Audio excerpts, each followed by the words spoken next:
Hey all, this is Tom with Amiga Rochester, and today on the bench I have a now working Mac TV. This is a LC520 board, but the nice thing is it's basically a Color Classic or a Performa 550, 575 board at heart. Maybe not layout, but so what I wanted to show you is this. This is a close-up of the CUDA chip, specifically on pin 13, which is the second from the left. So it looks really ugly right now, I know. But when I first worked on this, oops, sorry, I'm shaking with it. It was not that ugly. In fact, it looked just like everything else. Very defined, clean, no corrosion. But yet that via is bad. Now, the only thing I could think of is maybe there was a short or something, but even then that doesn't really add up because there's no marking on the board. In fact, I can flip the board over and adjust the microscope here. There we go. And sorry for the shaking. So it is right. I know I'm just trying to get it in. It's right there. So right where the blue resistor is, that via right there, you can see it looks fine. Looks great.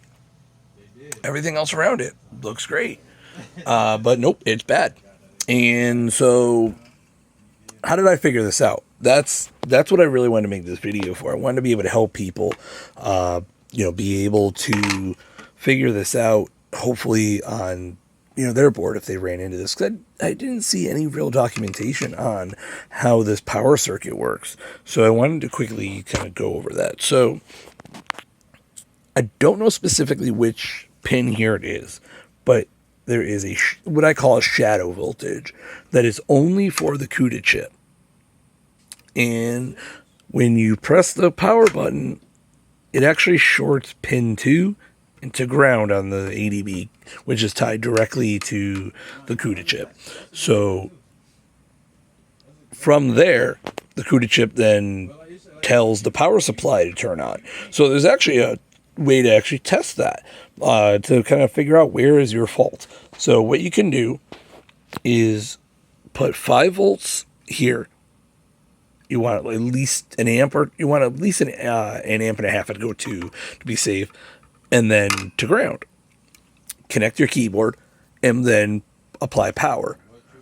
If you see the keyboard light flash, that means that the system itself is working, because or at least that the keyboard is getting power. And if you have a bench supply and you see it drawing around 1 to 1.2 amps, the board is probably working and your issue is in this circuit.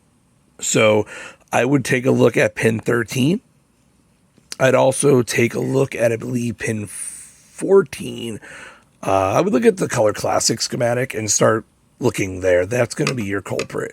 But in my case, it was pin 13. Another fix is sometimes just apply some flux and reflow this chip, and that will fix it.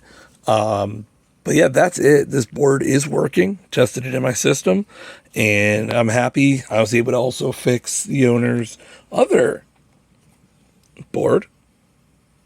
And it's really crazy that even under the microscope, I was not able to see that fault. I tested all of the vias. It's not that there was nothing wasn't tested. It's because I don't know where anything goes, and it is kind of like a jigsaw puzzle on the bottom. It's not easy to figure it out, especially when you look. There's quite a few vias. That would have been a lot of testing to figure out which one it was. So one thing you could do in that case is, if you have an unknown, and I started to do this a little bit, is you could go to each pin and just start probing around the board and then noting where you find it. But you need a good board to do that. So take that as you will. I'll put a article on my website, linked in the description below. And if this helps somebody, please let me know. And I'm glad to have helped. And enjoy your day.